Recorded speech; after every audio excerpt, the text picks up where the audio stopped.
So I will write an email that says, I'm really excited. You know, a couple of days ago you were telling me X, Y, and Z. Well, I have done it. I went to the grindstone and I worked late for the last couple of days and I've pulled it together. I have a training that is going to teach you how to do X, Y, and Z. And I have decided I'm going to launch it tomorrow morning. And then I will usually put some kind of scarcity in. If I'm launching it for the first time, I'll probably put some scarcity into it. And I will say, here is what I'm going to do. For the first 100 people, or for the first 35 people, or for the first whatever, there's going to be a special charter pricing. If you want to get in on the charter pricing, click here. And then I will let my autoresponders set things up so I know everybody who clicked there tomorrow, an hour before everybody gets the email, the charter clients are going to get in first come, first served. Now, if I do a charter offer where I have done a build up, the charter hour sells really well. The next hour sells really bad. That is just me. Some people, they do launches and they are strong all day long. Remember, I do not use any kind of scientific formula. A lot of those people out there, they use all these long-winded scientific formulas and a special copywriting formulas. I don't use any of it.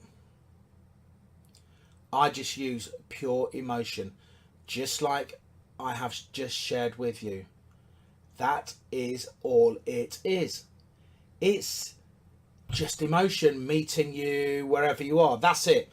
I am meeting you where you are and I'm steering you where you want to go. That's it. Nothing special, no copywriting, nothing. What normally happens at this point is that the people that did not sign up for the charter offer do not buy right now. The people who signed up for the charter offer, they will buy if they saw the email early enough. If they saw it later, then the conversion rate tends to go down. Now at this point, there is a fork in the road, except it's a reversed fork. Sometimes I do not do a pre-launch. In fact, most of the time I do not do them anymore. What I have discovered is that if I do not do a pre-launch, I do not get those initial charter sales. Because I do not send the pre-launch email out and I do not make any sales first for the first few hours, when I send the first email out and say to myself, boy, this is a bad sign. But here is what I've discovered like clockwork, is if I send another email out 4 to 5 hours later, and the email I talk a little bit about the product, it sells like hotcakes. I do not know why that happens. My guess is something to do with people reading the copy, not being compelled by my copy, because I'm not a great copywriter. I just tell them what it is, and it is what it is, and they buy it if they want.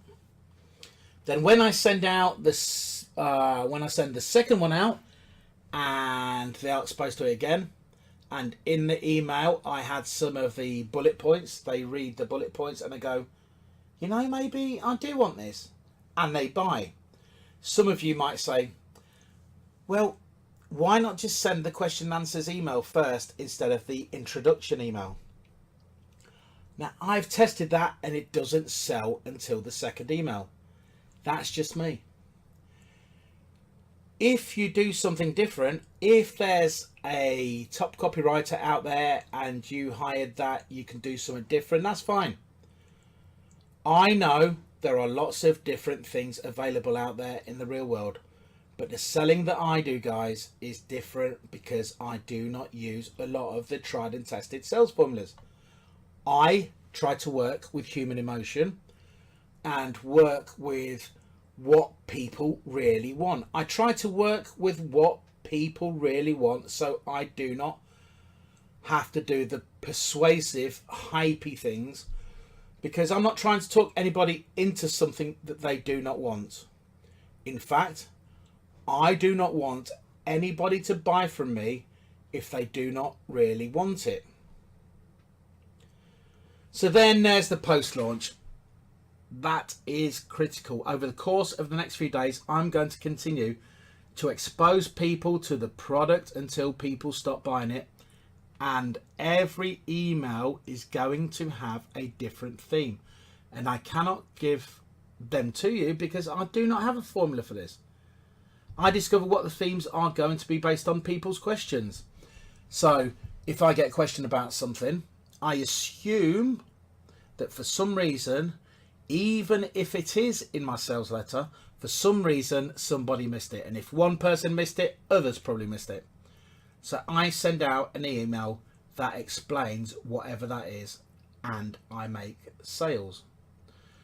So that's my non-scientific version, and we could call this emotional email launching or emotional email product launching or something like that. It's non-scientific. It is based on using emotion and naturally flowing conversation.